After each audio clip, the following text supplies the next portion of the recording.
Everyone. Hi, baby. All right.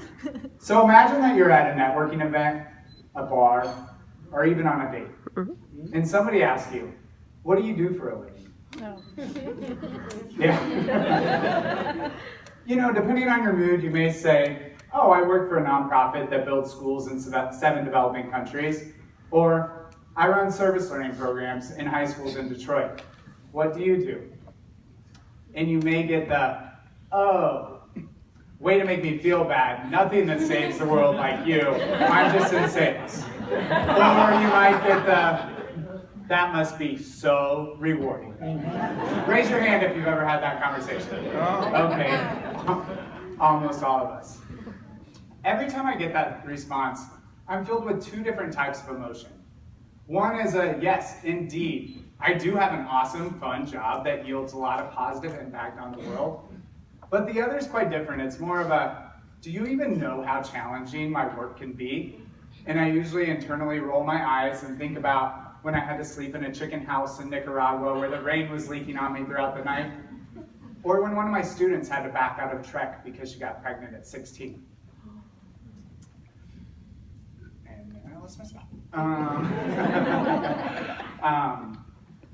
Your job is hard. Yeah, I know it is. Give me a second. You got it. All right, here we go. Let's be real. Chances are that you've had a similar frustration in your work at some point. But most of us scoff at the idea of leaving this field of work. Why? Well, social impact work is pretty tricky. When you give so much physically and emotionally to your job, it's inevitable that you'll hit a wall at some point. But sometimes it's the impact that you make that can get you over that wall. I'm going to take you back to June 2015. My blue Converse shoes were caked in mud, and they were hanging out the window of a rickety car as sweat dripped down my back. I was so nauseous from all the potholes in the road, and I was very tired of listening to the 2 gospel songs on repeat from the cassette player in the car. Honestly, despite it being my first time in Malawi and being so excited, I was so overwhelmed. I did not want to be there. I wasn't ready to lead that trek because I missed home. And I didn't feel like I had any inspiration to give to the team that was coming.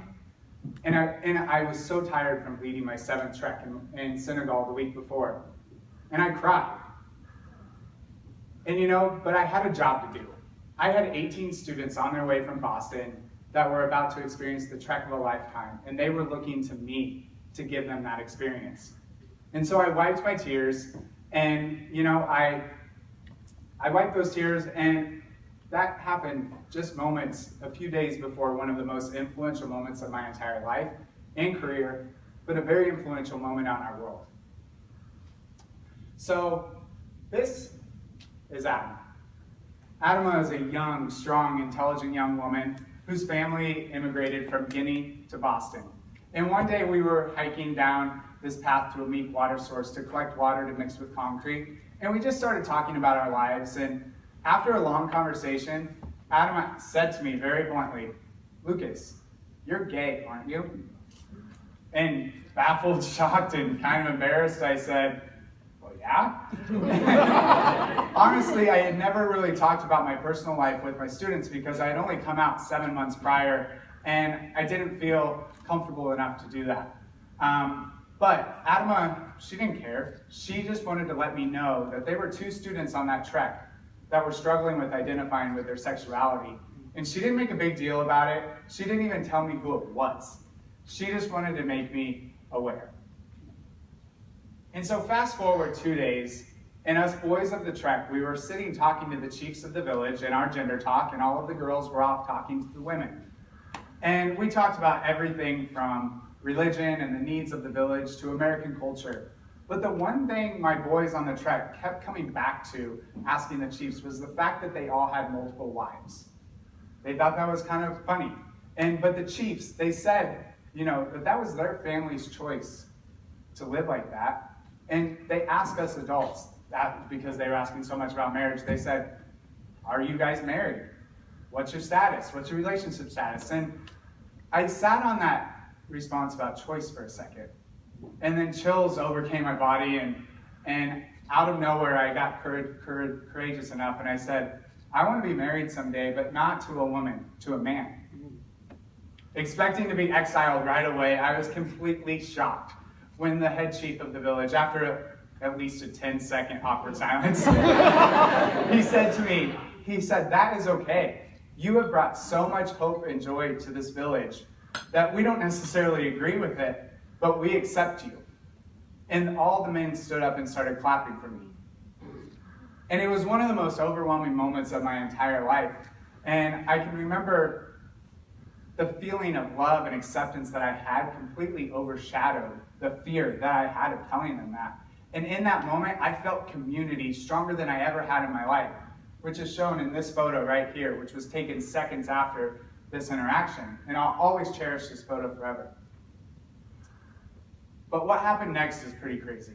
We start to walk back towards the girls, and out of nowhere comes running Adama. And she had no idea what happened, and she practically tackled me to the ground, and she said, Lucas, you can't get mad at me, you can't get mad at anyone, but someone has their cell phone, which we all know is a big Trek no-no.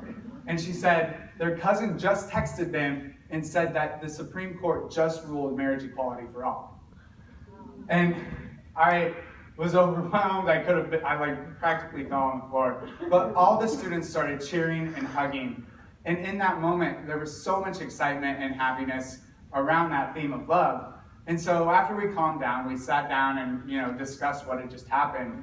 And after about 10 minutes or so about talking about equality and social freedoms, one of those students that Adama had let me know about came out as bisexual and felt comfortable enough to let us know, which was met with nothing but acceptance from their peers. And I couldn't help but feel this extreme sense of pride knowing that a little bit of courage and resiliency on my part helped carve out this special moment for this student. And had I thrown in the towel in the back of that car when I was sweating and listening to those songs and crying, none of this would have happened the way that it did. And I want to remind you that just because this story is very unique to my Build On journey, there's a takeaway to be had. It's that the work that we do can impact people in unforeseen ways just because of our resiliency and our patience. We're very lucky to engage youth and stakeholders in very immersive and intimate experiences like Trek or service projects or 36 hours that all yield candid, authentic inspiration. And just like Adama, the men of the village, and the Boston students, how they lifted me up in a time of doubt, your Build On family can and will do that. We're all here to lean on each other, just like these students. And I want to leave you with that conversation you're going to have at that networking event. It's super easy to forget how special the work that we do is because it's our reality day in and day out. But what we need to do is remember that you can make an impact and that we can make an impact and that no matter what, you can tap into your stories of inspiration and you can tap into those moments of triumph that have come from a little bit of community and a little bit of resiliency. Thank you.